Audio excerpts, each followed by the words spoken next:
শুভেচ্ছা,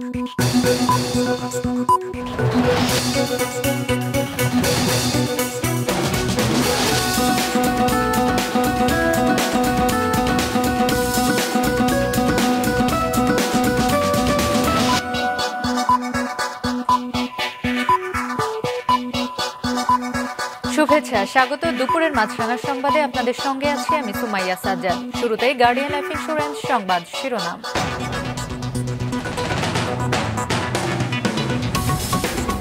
মানবিক সহায়তা দিতে গাজামুখী নৌবহরে ইসরায়েলের হামলায় বিশ্বজুড়ে নিন্দা, বিক্ষোভ, তীব্র প্রতিবাদ বাংলাদেশের। রাজধানী বাজারে কাঁচা মরিচের কেজি ছাড়িয়েছে ৩০০ টাকা, বেড়েছে অন্যান্য সবজি এবং মুরগির দাম। সরবরাহ কম বলে দাবি বিক্রেতাদের। মধ্যরাত থেকে শুরু হচ্ছে ইলিশ ধরার উপর নিষেধাজ্ঞা। মা ইলিশ সংরক্ষণের উদ্যোগ কর্তৃপক্ষের, ঋণের কিস্তি বন্ধ রাখার দাবি জেলেদের। শুনছিলেন শিরোনাম, এবার বিস্তারিত। শুরুতেই গাজা অভিমুখী মানবিক সহায়তা বহনকারী নৌবহর গ্লোবাল সমুদ্র ফ্লোটিলা প্রসঙ্গ। গাজার অবরোধ ভাঙার চেষ্টা করা ৪২টি নৌযানের সমুদ্র ফ্লোটিলার মধ্যে ৪১টি আটক করেছে ইসরায়েল। একমাত্র নৌযানটি এখনও আটক করতে পারেনি ইসরায়েলি বাহিনী। দ্য ম্যারিনেট নামের পোল্যান্ডের পতাকাবাহী নৌযানটি ৬ আরোহী নিয়ে এগিয়ে চলেছে গাজা অভিমুখে। এদিকে ফ্লোটিলার নৌযান আটকানোর ঘটনায় বিশ্বজুড়ে নিন্দা জানানো হচ্ছে। দ্য মেরিনেট গ্লোবাল সমুদ্র ফ্লোটিলা নৌবহরের নৌযান ইসরায়েলের আটক এড়িয়ে গাজা অভিমুখে যাত্রা অব্যাহত রেখেছে এটি। বহরের বাকি নৌযানগুলোকে এরই মধ্যে ইসরায়েলি বাহিনী আটক করলেও দ্য মেরিনেটকে এখনও আটক করতে পারেনি তারা। পোল্যান্ডের পতাকাবাহী এই নৌযানে রয়েছেন ৬ আরোহী।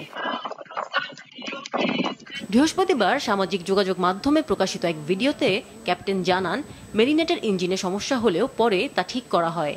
ফ্লোটিলার আয়োজকরা জানান, স্টারলিংকের মাধ্যমে মেরিনেট এখনও যোগাযোগের আওতার মধ্যেই রয়েছে, এমনকি লাইভ স্ট্রিমও সক্রিয়।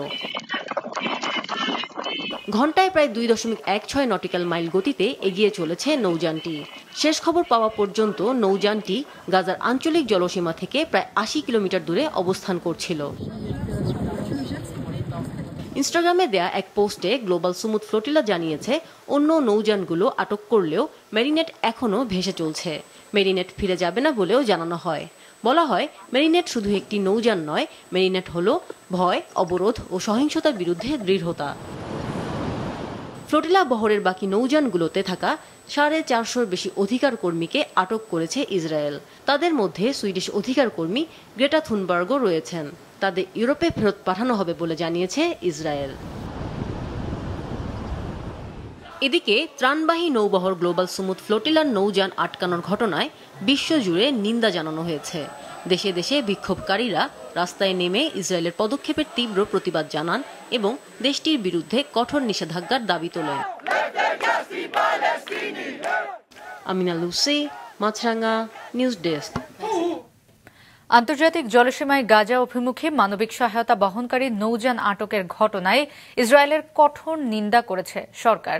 আজ পররাষ্ট্র মন্ত্রণালয়ের বিজ্ঞপ্তিতে বলা হয়, মানবিক সহায়তা বহনকারী এই নৌবহরকে ইসরায়েলি দখলদার বাহিনীর আটক করা আন্তর্জাতিক আইনের সুস্পষ্ট লঙ্ঘন এবং ক্ষুধাকে অস্ত্র হিসেবে ব্যবহার করার নগ্ন দৃষ্টান্ত।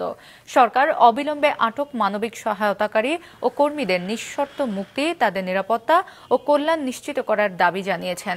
একই সঙ্গে ইসরায়েলকে গাজা ও পশ্চিম তীরের অবৈধ দখলদারিত্বের অবসান, আন্তর্জাতিক মানবিক আইন মেনে চলা এবং গাজার উপর গণহত্যামূলক যুদ্ধ ও মানবিক অবরোধ বন্ধ করার আহ্বান জানিয়েছে বাংলাদেশ।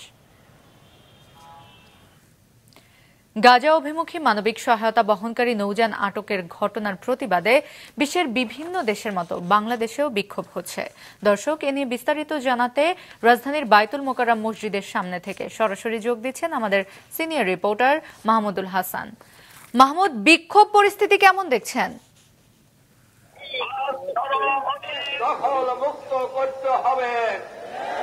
সুমাইয়া, এই ৫ জমার পরেই কিন্তু বায়তুল মোকাররমের উত্তর গেটে জামাত ইসলামের নেতাকর্মীরা তারা সবাই অবস্থান নিয়েছেন এবং মানবাধিকার কর্মীরা যে গাজা উপত্যকায় ত্রাণবাহী যে জাহাজ নিয়ে তারা গিয়েছেন সেই ইসরায়েলি সৈন্যরা তাদেরকে আটক এবং তাদেরকে গাজা উপত্যকায় ঢুকতে দিচ্ছে না, এইসব নানা কারণকে ইস্যু করে কিন্তু এই বিক্ষোভ এবং সমাবেশ মিছিল করবেন একটু পরেই। এখানে তারা বক্তব্য দিচ্ছেন কেন্দ্রীয় নেতৃবৃন্দ এবং তারা বলছেন যে গাজাতে দীর্ঘদিন ধরে যে হত্যা নিপীড়ন চলছে সেই নিপীড়ন বন্ধ করতে হবে এবং যে মদত দিচ্ছেন ইসরায়েলকে সেই রাষ্ট্রকে এখন থেমে যাওয়ার আহ্বান এখান থেকে তারা আসলে বলছেন যে গাজায় যারা আছেন মুসলিম নাগরিক এবং অন্যান্য নাগরিকও যারা আছেন যারা অভুক্ত রয়েছেন তাদের যে মানবিক সহায়তা দরকার সেই সহায়তাগুলো পৌঁছে বিশ্বের বিভিন্ন মানবাধিকার কর্মীরা তারা যেভাবে জাহাজবাহী ত্রাণ নিয়ে গেছেন সে ত্রাণটা যেন তাদের মাঝে পৌঁছে দেওয়ার সুযোগ করে দেওয়া হয় এবং যে আন্তর্জাতিক যে আইন লঙ্ঘন করছে ইসরায়েলি সৈন্যরা সেগুলো যেন বিশ্ববাসী দেখে এবং জাতিসংঘ সেখানে হস্তক্ষেপ করে, এইসব নানা ইস্যু নিয়েই তারা আসলে এখানে তারা বিক্ষোভ করছেন এবং এখান থেকে তারা একটি মিছিল বের করবেন। এই মিছিলটি আসলে তারা এখন পর্যন্ত নাইট অ্যাঙ্গেল মোড় পর্যন্ত যাওয়ার কথা তারা বলছেন, পরবর্তী সময় ওইখান থেকে পরবর্তী কর্মসূচি তারা ঘোষণা করবেন। এখান থেকে নেতৃবৃন্দ এখানে যে সভাপতিত্ব করছে আসলে এখান থেকে এরকমটি জানিয়েছেন আমাদেরকে। সুমাইয়া, ধন্যবাদ মাহমুদ। রাজধানীর বাইতুল মোকাররম মসজিদের সামনে থেকে বিক্ষোভ সম্পর্কে জানাচ্ছিলেন মাহমুদুল হাসান। এবার অন্যান্য প্রসঙ্গ। রাজধানীর বাজারে কাঁচামরিচ, সবজি, মুরগি আর ইলিশ মাছের দাম বেড়েছে। উচ্চ মূল্য স্থিতিশীল রয়েছে তেল, ডাল এবং চালের। সরবরাহ কমায় দর বাড়তি দাবি বিক্রেতাদের। বাড়তি দামের জন্য তদারকি সংস্থা নজরদারির অভাব দেখছেন ভোক্তারা। রঞ্জিবুল মিজানের রিপোর্ট। কাঁচামরিচ চাহিদা শুধু স্বাদের কারণেই নয়, রয়েছে পুষ্টিগুণও। তাই তো খাদ্য তালিকায় অগ্রাধিকার থাকে এই পণ্যটির। সপ্তাহের ব্যবধানে রাজধানীর কারওয়ান বাজারে এই পণ্যটির দাম বেড়েছে ১০০ থেকে ১২০ টাকা, বিক্রি হচ্ছে ৩০০ থেকে ৩২০-এ। কালকে মরিচ কেজি ছিল ৪০০ টাকা, আজকে ৩০০ টাকা কেজি। কোথায় গত সপ্তাহে ১৬০ টাকা কেজি ছিল আর এই সপ্তাহে ৩০০ টাকা কেজি। শুধু কাঁচামরিচ নয়, অধিকাংশ সবজির দামও কেজিতে অন্তত ১৫ থেকে ২০ টাকা বেড়েছে। ধরন ভেদে বেগুন বিক্রি হচ্ছে ১২০ থেকে ২০০ টাকায়। ১০০ টাকার আশপাশে বিক্রি হচ্ছে করলা, কাঁকরোল আর বরবটি। বৃষ্টির কারণে সরবরাহ কম, জানান বিক্রেতারা। সবজি কম আইতেছে, ওই কারণে সবজির দামটা একটু বাড়তি। আসলে মধ্যবিত্ত আমরা যারা আছি আমাদের আসলে এই যে বাজার বৃদ্ধি বেঁচে থাকাই আমাদের খুবই কঠিন ব্যাপার। বেড়েছে মুরগির দামও। সপ্তাহের ব্যবধানে ১৫ থেকে ২০ টাকা বেড়ে ব্রয়লার বিক্রি হচ্ছে ১৭৫ থেকে ১৮০ টাকায়, আর সোনালী মুরগি বিক্রি হচ্ছে ৩০০ থেকে ৩১০-এ। অপরিবর্তিত রয়েছে দেশি মুরগির দাম। গত সপ্তাহ থেকে সোনালী আপনার ২০ টাকা বাড়তি, ব্রয়লার ২০ টাকা বাড়তি। সরকার কর্তৃক যদি বাজারের উপর নিয়ন্ত্রণ না থাকে তাহলে কিন্তু ওনারা সুযোগ পেয়েই যাবে। নতুন করে কেজিতে ২০০ টাকার মতো বেড়েছে ইলিশের দাম, চড়া অন্যান্য মাছের দামও। গত সপ্তাহে বেচছি আমরা ১ কেজি মাছ বেচে ২৩০০ টাকা, এই সপ্তাহে ২৫০০ টাকা বেচতেছি, কেজিতে ২০০ টাকা বাড়তি। খুব একটা পরিবর্তন হয়নি, মানে পেপার পত্রিকায় আমাদের যেভাবে দেখাচ্ছে যে ইলিশ মাছের দাম কিছুটা কমছে বা হচ্ছে, ওই ধরনের হচ্ছে না। সম্প্রতি খোলা সয়াবিন আর পাম তেলের দাম বাড়ানোর প্রস্তাব দিয়েছে ব্যবসায়ীরা। সিদ্ধান্ত না হলেও লিটারে ৫ থেকে ৬০ টাকা পর্যন্ত বেড়েছে এই দুই ধরনের তেলের। স্থিতিশীল রয়েছে বোতলজাত সয়াবিন তেলের দাম। খোলার দাম বর্তমানে অনেক বাড়তি, আপনার আগেতে ১ কেজিতে ৭ থেকে ৮ টাকা বাড়তি। মসুর ডাল দাম যে আগে বাড়ছে ১৩০ টাকা ছিল, বিগত ১ মাস ধরে ১৫৫-৬০ টাকা চলতেছে, ওই দামে আমরা বিক্রি করতেছি। আগের বাড়তি দামে চাল বিক্রি হতে দেখা গেছে রাজধানীর সবচেয়ে বড় পাইকারি বাজারে। উচ্চ মূল্যে স্থিতিশীল রয়েছে ডাল, আটার মতো মুদি পণ্য। রঞ্জিবুল মিজান, মাছরাঙা সংবাদ, ঢাকা। শুরু হয়েছে দেশের লোকসঙ্গীতের সবচেয়ে বড় রিয়েলিটি শো ম্যাজিক বাওয়ালিয়ানা। ৫ম সিজন চলছে ঢাকা বিভাগের অডিশন পর্ব। নিজের প্রতিভা যাচাইয়ে রাজধানীর বনানী বিদ্যানিকেতন স্কুলে সকাল থেকেই জড়ো হন অডিশনে অংশ নিতে আসা আগ্রহীরা। চেনা অচেনা ছোট বড় সবাই গলা মেলান একসঙ্গে। বাউল গানের সুরে মেতে ওঠে স্কুল প্রাঙ্গণ।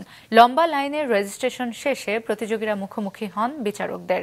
সুর, তাল, লয়, উপস্থাপনা, ভঙ্গিমা সহ বিভিন্ন বিষয়ে বিশ্লেষণ করে বিচারকরা দিচ্ছেন ম্যাজিক কার্ড। উত্তীর্ণরা হাসি মুখে যাচ্ছেন পরবর্তী পর্ব মেগা সিলেকশন রাউন্ডে। এই সিজনে সারা দেশে ৩৮,০০০-এরও বেশি প্রতিযোগী রেজিস্ট্রেশন করেছেন। লোকসঙ্গীতের প্রসারে সান ফাউন্ডেশনের এই উদ্যোগকে স্বাগত জানান প্রতিযোগীরা। আসলে আমরা সকলেই গান প্রিয় মানুষ, গান ভালোবাসি। এই গানের ভালোবাসা থেকে আমরা সবাই এক। ঢাকার বাইরে অনেক ভালো ভালো শিল্পীরা ওনারা আমাকে অনেক পরামর্শ দিয়েছে যে লোকসঙ্গীতটা অনেক ভালো এবং এই জিনিসটা খুবই আনকমন এবং রেয়ার, এই জন্য আমার করা হয়। কিন্তু গান তো বুঝে নেই, গান তো গানেই। মনকে চাঙ্গা করার জন্য ম্যাজিক বাউলিয়ানা আমরা আছি সাথে। রিটায়ার্ডে আগামী বছর রিটায়ার করব সরকারি চাকরি থেকে, এখন বাকি জীবনটা চাইতেছি গান বাজনার ভিতর থেকে নিজেকে একটু যাচাই করে দেখি সবার সাথে একটু প্রতিযোগিতায়। যখন আমরা সিনিয়র আর্টিস্টদের পাই এবং প্রাণ খুলে গাইছেন, হয়তো ঠিকঠাক কথা হচ্ছে না বা সুর কোথাও কোথাও ছুটে যাচ্ছে, তাল হচ্ছে না, তারপরে যে ওনার গাওয়ার যে আকুলতাটা, এইটা আমাকে খুব আনন্দ দেয়। কিন্তু ছেলেটার মধ্যে সাংঘাতিক অপার সম্ভাবনা, কিন্তু তার পেছনে কোনো প্রচেষ্টা অথবা কোনো একটা গ্রুমিং করানো অথবা সে নিজেকে ফ্যামিলি থেকে তাকে এনকারেজমেন্ট করা, এগুলো খুব অভাব দেখেছি আমরা। তখন বিভিন্ন প্রত্যন্ত অঞ্চলে যাচ্ছি, তো মা বাবার গাইডলাইন দিতে হবে, ওস্তাদজিদের গাইডলাইন দিতে হবে। বাংলাদেশ শিল্পকলা একাডেমি উদ্যোগ নিলে আমরা মনে করি এই ম্যাজিক আরও অনেক বড় জায়গায় ম্যাজিক দেখাইতে পারবে, যে ম্যাজিকগুলো আমরা খুঁজে বেড়াচ্ছি। দর্শক, ম্যাজিক বাউলিয়ানার অডিশন সম্পর্কে আরও জানাতে বনানী বিদ্যানিকেতন স্কুল থেকে সরাসরি যোগ দিচ্ছেন আমাদের সিনিয়র রিপোর্টার মাহমুদ কমল। কমল, অডিশনে কেমন সাড়া দেখছেন?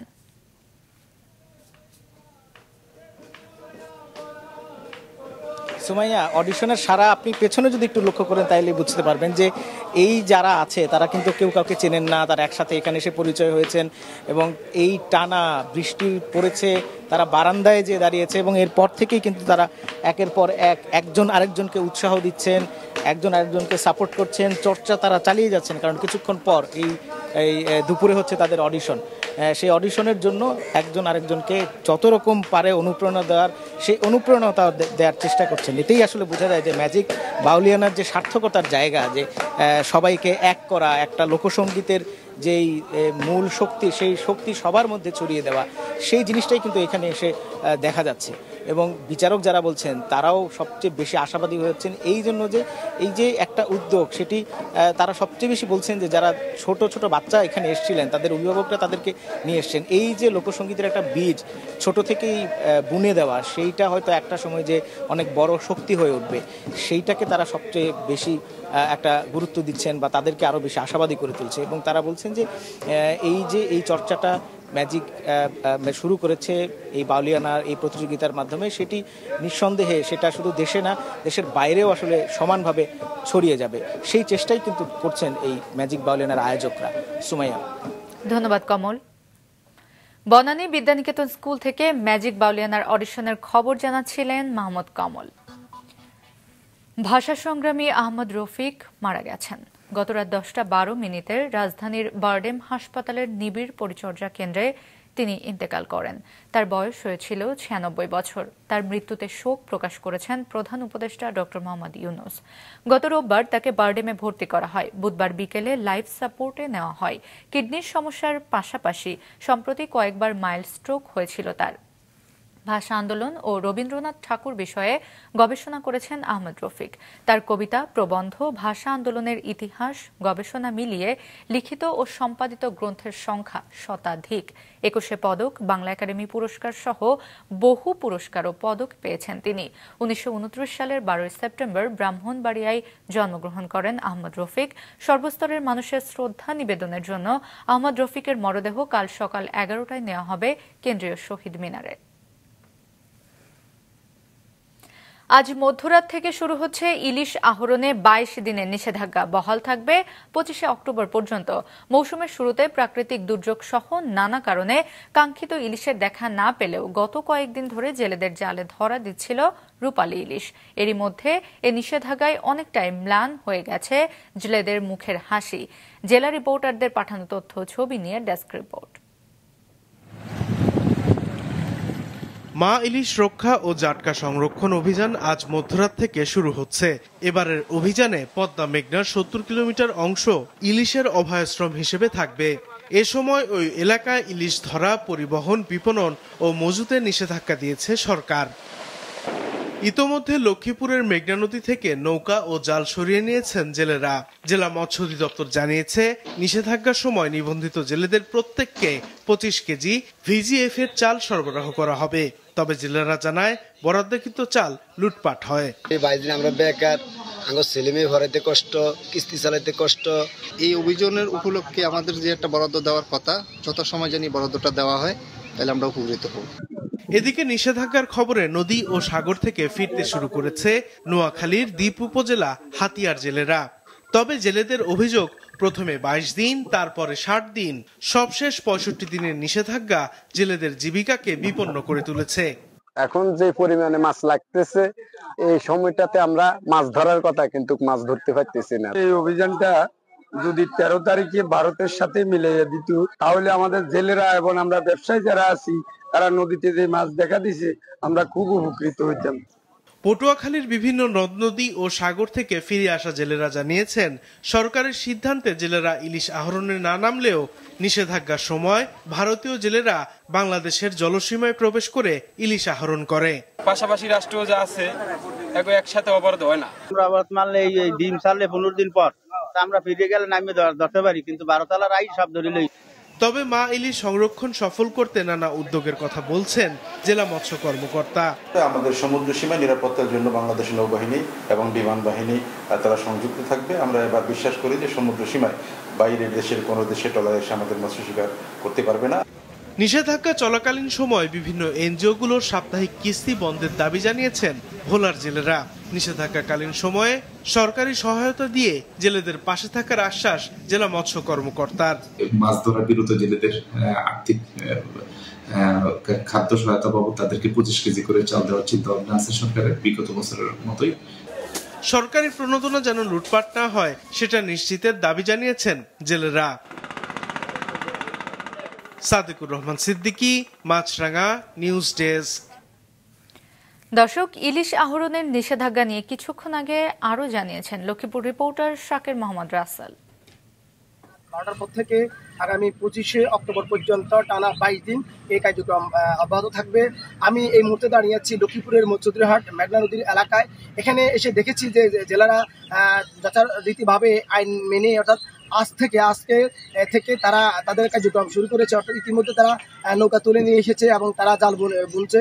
আমি তাদের সাথে কথা বলেছি, তারা বলেছে যে সরকারের যে ভেজে দেওয়া যে 22 দিনের যে অভয়াশ্রম, তারা এই অভয়াশ্রম মানবে এবং তারা এও বলেছে যে 22 দিনে নিষেধাজ্ঞার সময় তাদের যে প্রণোদনা দেওয়ার কথা রয়েছে, 20 কেজি করে চাল দেওয়ার কথা, সেটি যেন যত সময় তাদেরকে দেওয়া হয়, তাহলে তারা তাদের মতো করে তারা চলতে পারবে।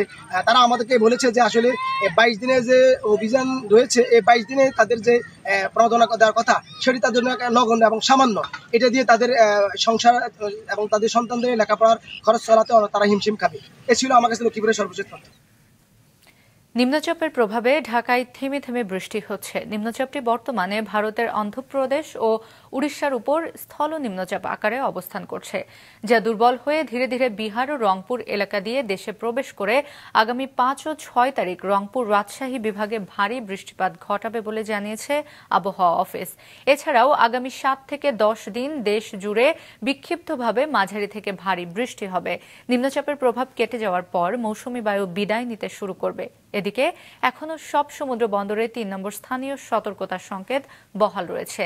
আজও ঢাকা ও চট্টগ্রামে বৃষ্টিজনিত জলাবদ্ধতার শঙ্কা রয়েছে বলেও জানায় আবহাওয়া অফিস। গভীর নিম্নচাপ ছিল, সেটা বর্তমানে উড়িষ্যা এবং তৎসংলগ্ন এলাকায় অবস্থান করছে স্থল নিম্নচাপ আকারে।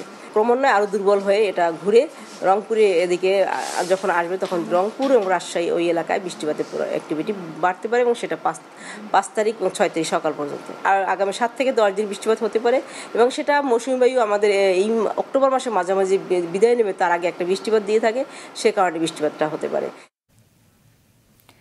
এদিকে নিম্নচাপের প্রভাবে দেশের প্রায় সব এলাকায় বৃষ্টি হচ্ছে। পাশাপাশি মৌসুমী বায়ু বেশ সক্রিয় থাকায় বেড়েছে বৃষ্টির পরিমাণ। বৃষ্টির ফলে বাগেরহাট শহরের নাগেরবাজার, বাসাবাটি, খাদ্দার এলাকার অনেক রাস্তায় পানিতে তলিয়ে গেছে। মোংলা বন্দর সহ সুন্দরবন উপকূলে থেমে থেমে হালকা ও মাঝারি বৃষ্টিপাত অব্যাহত রয়েছে। ব্যাহত হচ্ছে বন্দরের স্বাভাবিক কার্যক্রম। সুন্দরবন সংলগ্ন দুবলার চর সহ বিভিন্ন খালে আশ্রয় নিয়েছে মাছ ধরার ট্রলার সহ সমুদ্রগামী জেলেরা। পটুয়াখালীর বিভিন্ন এলাকায় হালকা বৃষ্টিপাত হচ্ছে, এতে ভোগান্তিতে পড়েছেন সাধারণ মানুষ। বৈরী আবহাওয়ার মধ্যেও কুয়াকাটা ও কক্সবাজারে ভিড় করছেন পর্যটকরা। অনেকের মধ্যেই নেই সতর্ক সংকেত মানার প্রবণতা।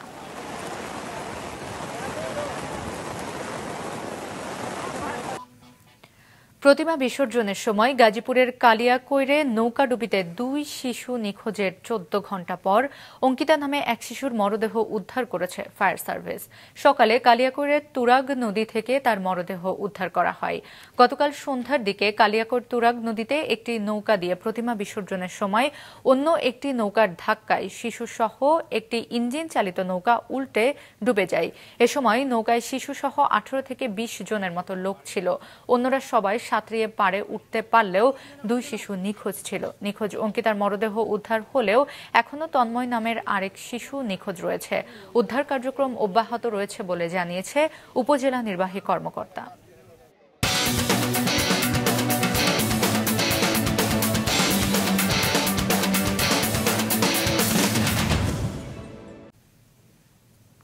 শারজাহ সিরিজের দ্বিতীয় টি-20তে রাত 8:30টায় লড়বে বাংলাদেশ আফগানিস্তান। এদিকে গতরাতে সিরিজের প্রথম ম্যাচে আফগানিস্তানকে 4 উইকেটে হারিয়েছে বাংলাদেশ। টস জিতে ব্যাট করতে নেমে শুরু থেকেই উইকেট হারাতে থাকে আফগানিস্তান। দলীয় 73 রানেই 5 উইকেট হারায় আফগানরা। শেষ দিকে রহমানুল্লাহ গুরবাজের 31 বলে 40 রানের ইনিংসে ভর করে 151 রান করে স্বাগতিকরা। জবাবে ব্যাট করতে নেমে পারভেজ ইমন আর তানজিদ তামিম দারুণ শুরু এনে দেয় বাংলাদেশকে। এই 2 ব্যাটার মিলে 109 রানের উদ্বোধনী জুটি গড়েন। ব্যক্তিগত 54 রানে ইমন আউট হওয়ার পর ভেঙে পড়ে টাইগারদের ব্যাটিং লাইন আপ। মাত্র 9 রানের ব্যবধানে 6 উইকেট হারিয়ে হারের শঙ্কা জাগলেও নুরুল হাসান সোহানের 13 বলে 23 রানের অপরাজিত ইনিংসে ভর করে শেষ পর্যন্ত জয় নিশ্চিত করে বাংলাদেশ।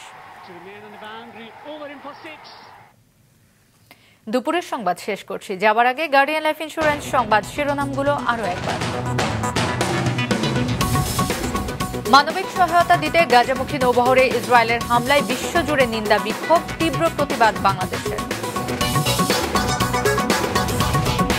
রাজধানীর বাজারে কাঁচামরিচের কেজি ছাড়িয়েছে 300 টাকা, বেড়েছে অন্যান্য সবজি এবং মুরগির দাম, সরবরাহ কম বলে দাবি বিক্রেতাদের। মধ্যরাত থেকে শুরু হচ্ছে ইলিশ ধরার উপর নিষেধাজ্ঞা, মা ইলিশ সংরক্ষণের উদ্যোগ কর্তৃপক্ষের, ঋণের কিস্তি বন্ধ রাখার দাবি জেলেদের। এই ছিল এখনকার মতো। ফেসবুকে আপডেট পেতে ভিজিট করুন মাছরাঙা টেলিভিশনের পেজে, ইউটিউব চ্যানেলেও দেখতে পারেন আমাদের সংবাদ, প্রতিবেদন এবং অনুষ্ঠান। আমাদের পরবর্তী সংবাদ বিকেল 5টায় দেখার আমন্ত্রণ রইল।